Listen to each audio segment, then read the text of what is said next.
میرے نبی نے بات یہ بتا دی، لا نبی آبادی. خود میرے نبی نے بات یہ بتا دی. بسم اللہ الرحمن الرحیم. وزیر اعظم پاکستان جناب عمران خان صاحب کی طرف سے وزارت مذہبی امور کو یہ ہدایات دی گئی ہیں کہ وہ جو ہمارا قومی اقلیتی کمیشن ہے اس کے اندر قادیانیوں کو بھی بطور ممبر کے شامل کریں. بظاہر اس خبر پر تحسین کے آوازیں اٹھ رہے ہیں کہ یہ عمران خان صاحب کی طرف سے اچھا اقدام ہے کہ انہوں نے قادیانیوں کو بطور غیر مسلم کے واضح کر دیا ہے اور اقلیتی ممبر کے طور پر اعلان کیا ہے. لیکن اس کے جو دوسری جہت ہے اس تصویر کی وہ کافی پریشان کن ہے. اس کی وجہ یہ ہے کہ یہ جو قومی کمیشن ہے یہ پاکستان کے آئین کے تحت ہے اور یہ ریاست پاکستان کا ایک تسلیم شدہ ایک کمیشن ہے. قادیانی خود کو مسلمان ڈکلیئر کر رہے ہیں، یعنی اس سے پہلے جب سے 1974 سے لے کے آج تک جب سے انہیں پاکستان کے آئین میں غیر مسلم قرار دیا گیا ہے اس کے بعد سے آج تک انہوں نے آئین کی اس شک کو تسلیم نہیں کیا. وہ خود کو احمدی مسلم کے طور پر اعلان کرتے ہیں اور اناؤنس کرتے ہیں اور اپنا انٹروڈکشن اقوام عالم کے سامنے کرواتے ہیں.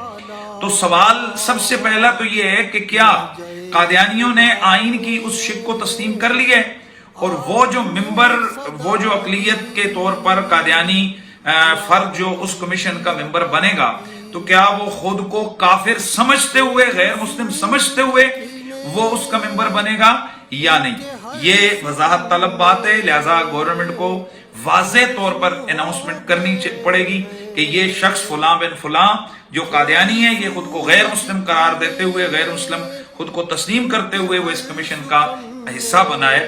تو یہ ایک بات ہے. دوسری بات کہ جتنے بھی وہاں اقلیتی کمیشن کے اندر جو اقلیتی ممبرز ہیں یا جو جماعتیں ہیں یا جو مذاہب کی نمائندگی ہو رہی ہے، جس طرح عیسائیت ہے اور اسی طریقے سے سکھ مذہب ہے، تو ان کا ایک مذہب ہے، وہاں وہ اپنا مذہب لکھتے ہیں کہ ہم سکھ ہیں، ہماری کتاب ہے. اسی طرح ہندو ہیں، ان کا ایک مذہب ہے، ان کی ایک ان کا تشخص ہے. تو سوال یہ پیدا ہوتا ہے کہ قادیانی اپنا مذہب کیا لکھوائیں گے اور ان کی مذہبی کتاب کیا ہوگی؟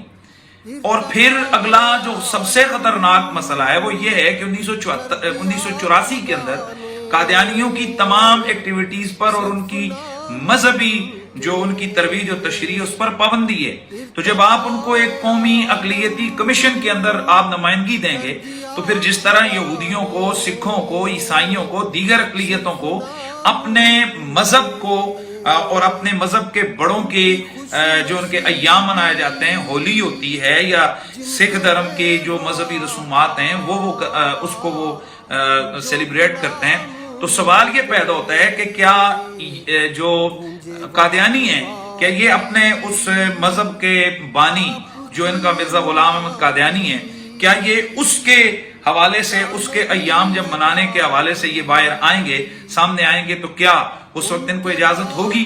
یا انہیں اگر اپنا مذہب کی وہ ترویج اور اشاعت کرنا چاہیں گے تو وہ کیا پڑھیں گے؟ وہ اپنی مذہب کی اشاعت کس کتاب سے کریں گے؟ یہ بہت ساری ایسی پریشان کن صورتحال ہے کہ جس حوالے سے گورنمنٹ کو باقاعدہ طور پر جو باسیان پاکستان ہیں یعنی مسلمانان پاکستان ہیں ان کو مطمئن کرنا ہوگا. اور جب تک یہ اطمینان واثق نہیں ہوگا تو اللہ نہ کرے آنے والے دنوں میں پاکستان میں ایک مرتبہ پھر یہ انتشار اور لا اینڈ آرڈر کا مسئلہ سامنے نہ آئے. ہم امید کرتے ہیں کہ عمران خان صاحب اپنی بالخصوص جو وزارت مذہبی امور کے وزیر مذہبی امور ہیں جناب محترم پیر نور اللہ قادری صاحب، ان کو اور علماء کو سامنے آمنے بٹھا کر اس مسئلے پر بہتر انداز سے پیش رفت کریں گے. اللہ تعالیٰ پاکستان کا حامی اور ناصر.